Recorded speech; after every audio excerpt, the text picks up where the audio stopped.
Welcome to an extraordinary journey through time and exploration of iconic creations and remarkable events from the 19th to the 20th century. Today, we'll uncover the stories behind fascinating objects and their creators, tracing a timeline filled with artistry, innovation, and history. All right, let's kick off another deep dive. Today we're going on a treasure hunt of sorts. Oh, sounds exciting. You know I love a good antique or collectible, and today we're diving into some incredible appraisals from the Antique Treasure Hunt YouTube channel. Ah, yes. I've seen some of their videos. They uncover some pretty fascinating stuff. Exactly, and it's not just about the monetary value. Right. It's the stories, the history behind those objects, like where did they come from, who owned them, that kind of thing. You hit the nail on the head. So, are you ready to get started? Absolutely. Let's dive in. Great. Now, these appraisals cover a real variety of items, from family heirlooms passed down through generations to lucky thrift store finds, and even, get this, a dumpster dive discovery. You're kidding. A dumpster dive. Wow, talk about hidden treasures. I know, right? It proves that valuable items can turn up in the most unexpected places. That's for sure. It reminds me of that show, Antiques Roadshow. Yes, exactly. Everyday people bring in their items hoping to strike gold. And sometimes they do. The anticipation, the expert's evaluation, it's all so captivating. It really is. But before we get into the specifics of these appraisals, I'm curious, what are some of the key things that determine an object's value? I mean, is it just about age? Or is there more to it? Well, age definitely plays a part, Sure. but it's not the only factor. You also have to consider things like rarity, condition, how well preserved it is. Historical significance, too, is super important. Of course. And even the story behind the piece can add to its value. So, like, if it was owned by someone famous, or if it has a particularly interesting backstory? Exactly. Like, let's say you have an item with a documented connection to a historical event or even a celebrity. Oh, I get it. Like a signed baseball from Babe Ruth or something. That's a great example. Those kinds of details can really drive up the value. Okay, so a bit of history can go a long way in the antiques world. Absolutely. Well, speaking of history, let's jump into our first item. It's an Edwardian sapphire ring. And this thing has been passed down through generations. Oh, wow. A sapphire ring from the Edwardian era. That's a fantastic start. Now, I know sapphires can be quite valuable, but what makes this particular one so special? Well, with this ring, it all boils down to the potential origin of the sapphire. It could be from Kashmir. Kashmir? Yes. It's a region in northern India, and they're known for producing some of the most sought-after sapphires in the world. Really? Oh, yeah. See, back in the late 1800s, there was a landslide that exposed these incredible sapphire deposits. So for a short period, the market was flooded with these Kashmir sapphires. Oh, wow. But the mines were quickly depleted. Oh, making them very rare. Exactly. And that rarity has made them incredibly valuable to collectors today. So if this ring sapphire is confirmed to be from Kashmir, we're talking serious money. Oh, absolutely. It could be worth a small fortune. Wow. But how do they actually prove where a gem came from? Is there some sort of, like, gemstone passport? Yeah, a gemstone passport. That's a great way to put it. I mean, how do they know for sure? Well, it's a fascinating process, really. It's called provenance. Provenance. Yes. It's all about tracing the origin of something, its history, and it plays a crucial role in appraisals. Oh, I see. Gemologists examine the stone's inclusions. Inclusion? Those are like tiny internal characteristics, almost like fingerprints, unique to each gem. Okay. And they compare those inclusions to known samples from different regions. So they're looking for a match. Precisely. And sometimes historical records can help. Even the jewelry setting itself can provide clues. It sounds like detective work. It really is. It's all about piecing together the evidence to unravel the mystery of the gem. I love it. It makes you wonder what other hidden gems are out there, just waiting to be discovered. Right? And sometimes they're right under our noses. Take, for example, this black forest carved dog. The family who owned it, they knew it was special, Sure. but they had absolutely no idea it could be worth hundreds of thousands of dollars. Wait, are you serious? Hundreds of thousands for a wooden dog. I mean, I know those Black Forest carvings are very detailed and intricate. Oh, they are. But that seems like an incredible amount. It does, doesn't it? But you see, this isn't just any black forest carving. Okay, so what makes it so special? Well, black forest carvings, they're famous for their detail, right? Right. Often depicting animals or scenes from nature. They became incredibly popular in the late 19th century, especially among tourists visiting the Black Forest region of Germany. Makes sense. A classic souvenir. But this particular dog, It's attributed to a renowned Swiss carver named V.T.A. Mayer and his pieces. They're incredibly sought after by collectors. Ah, so it's like finding a signed first edition in the book world. You got it. The artist's name significantly adds to the value. Wow. It makes you want to check every antique shop and flea market, hoping to stumble upon a hidden masterpiece. You and me both. And speaking of stumbling upon treasures, let's talk about this Felix the Cat perfume bottle. A Felix the Cat perfume bottle. Okay, I'm intrigued. Tell me more. So the owner's grandmother actually used it as a toy. They had no idea it could be worth anything significant. Really? So they just thought it was an ordinary toy? Yep. That's amazing. Okay, but was Felix the Cat some kind of perfume mascot back in the day? What's the story there? Not quite a mascot. This bottle, it was made by the German company Schuko in the 1930s.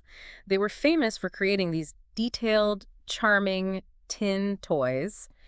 And this Felix, oh, it's a perfect example. Oh, I see. So it's a toy, but it also holds perfume. Yes, and what makes this one even rarer is that it's a complete perfume bottle with the original stopper still intact. Oh, wow. So it's not just the character that matters, but the condition, Yeah. and whether it's complete.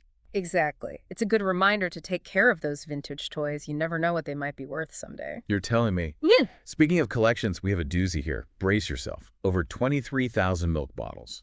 23,000. You heard that right. I can't even fathom where you'd store that many bottles, let alone why someone would collect them. Well, it might seem like a very specific niche collection. It does. But the world of milk bottles actually holds a surprising amount of history and variety. This collector, they started with just one bottle from the 1950s. Okay. And from there, his passion just exploded. He's amassed this incredible collection that showcases different dairies, bottle designs, Wow. and even the evolution of milk delivery throughout history. Okay, that's actually pretty cool. It's like a museum dedicated to a seemingly mundane object. Right. It just goes to show that passion and a keen eye can turn even everyday items into valuable treasures. Couldn't agree more. But let's be realistic, not every collection reaches that kind of scale. So, for those of us with just a few interesting pieces tucked away, what should we look for in terms of potential value? Well, you know, sometimes the most valuable pieces are the ones with a great story behind them. It's the story that makes it special, like this Arthur Kern painting. Oh yeah, this painting. It's a very unique style. It is. And you know, the owner's family, they had no idea who the artist was, but they were just captivated by it. Yeah, I can see why. It's those bold colors, the textures, it's very striking. Yeah. But I have to admit, I'm not familiar with Arthur Kern. Was he a well-known artist? Yeah, he was. Well, at least for a period.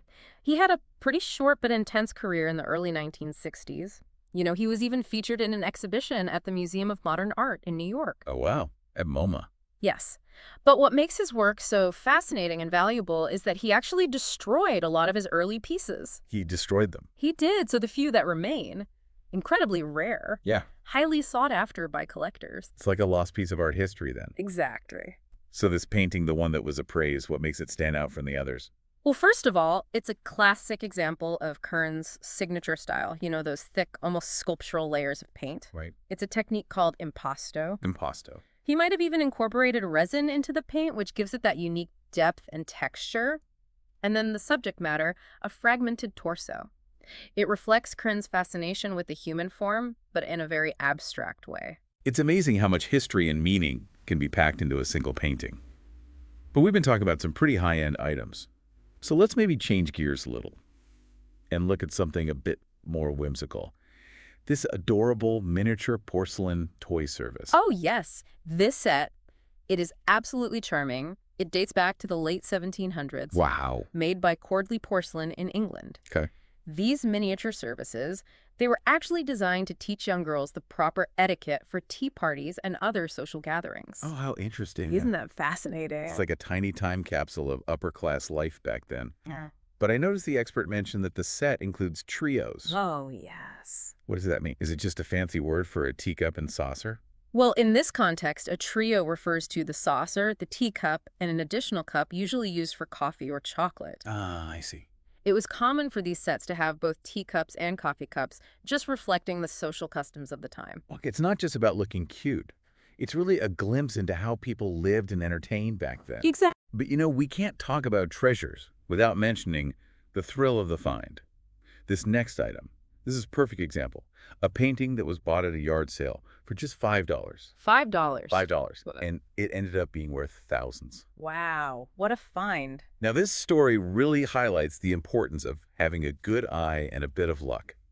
The painting is by Gertrude Abercrombie, a Chicago artist, Oh, yes, I know her work. known for her surreal and dreamlike imagery. Yes, very distinctive style. She often incorporated owls, moons, solitary figures into her work. And this piece, it's a classic example. Absolutely. I love the idea of stumbling upon a hidden masterpiece like that. Yeah, You know, like finding buried treasure in your own backyard. right. You just never know. Speaking of treasures, let's talk about this shadow box. It depicts the America's Cup race. It's not a painting, it's not a sculpture, but it's definitely a work of art. Oh, absolutely. This is a fantastic example of folk art, probably created in the late 1800s.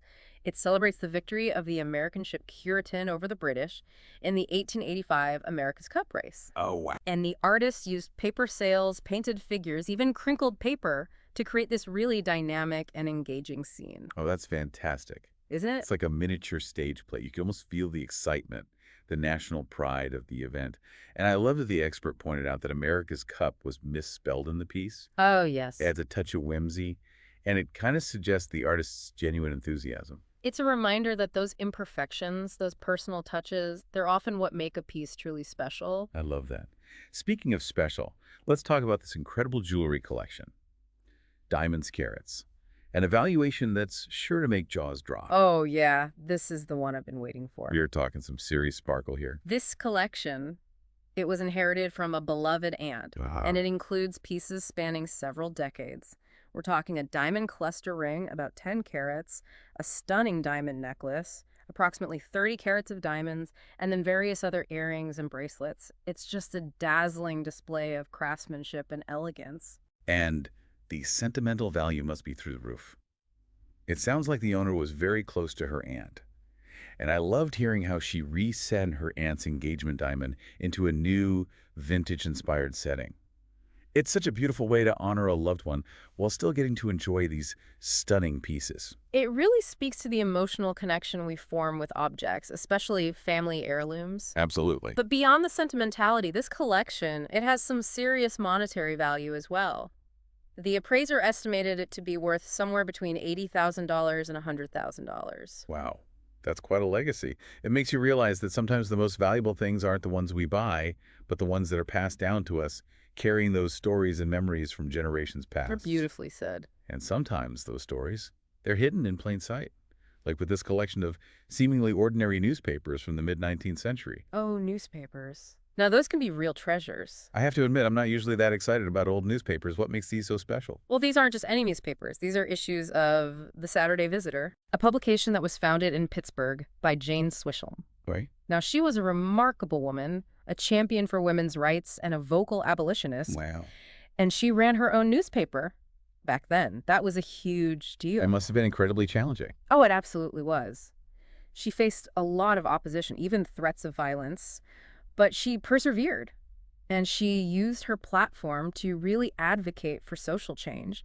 She played a key role in the passage of legislation that allowed married women to own property in Pennsylvania. That's incredible. It's a reminder that even seemingly ordinary objects, they can hold these extraordinary stories and reflect the voices of those who fought for justice and equality. And speaking of uncovering hidden stories, this next item, this one really takes the cake. Okay, all ears. It was passed down through generations as a doll. A doll. But it turned out to be something much more valuable and historically significant. A doll that's not a doll. Okay, you've got my attention. What was it really? It's actually a rare flask made by Moravian potters in Salem, North Carolina, sometime between 1810 and 1880. Now, Salem was a center of pottery making in the South, and these flasks, they were very highly prized for their craftsmanship and unique designs. I can definitely see why the family thought it was a doll.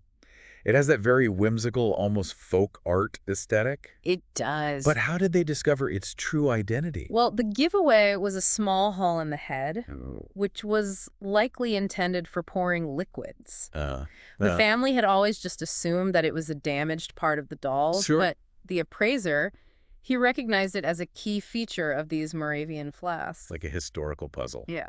Just waiting for the right person to come along and solve it.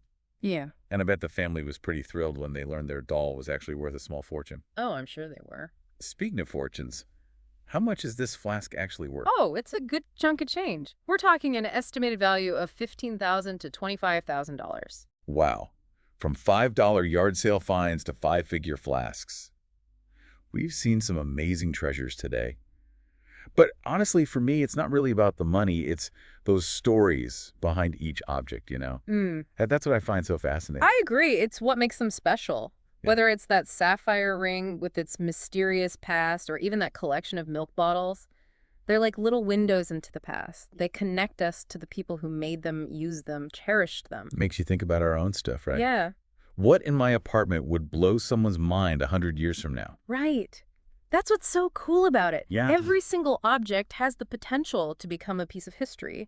It's just a matter of time, perspective, and a little bit of luck, of course. Absolutely. Who knows? Maybe we're surrounded by treasures right now and we don't even realize it. Exactly. They're just waiting to be discovered.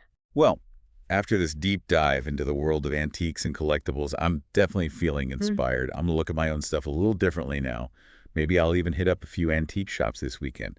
You just never know what you might find, right? Oh, for sure. Based on what we've seen today, I'd say the chances of finding something truly amazing are higher than we think. I think you're right. And it's not just about the potential value. It's the thrill of the hunt, the joy of discovery, and of course those incredible stories that objects can tell. Exactly. And who knows, maybe one day we'll be featuring your amazing find on a future deep dive. I'd love that. But until then, keep exploring, keep asking questions, and most importantly, keep your eyes peeled for those hidden treasures. Yeah. You never know what you might find. Thank you for joining us on this captivating timeline of history, art, and culture. If you enjoyed this journey, like, subscribe, and hit the bell to uncover more incredible stories behind timeless treasures.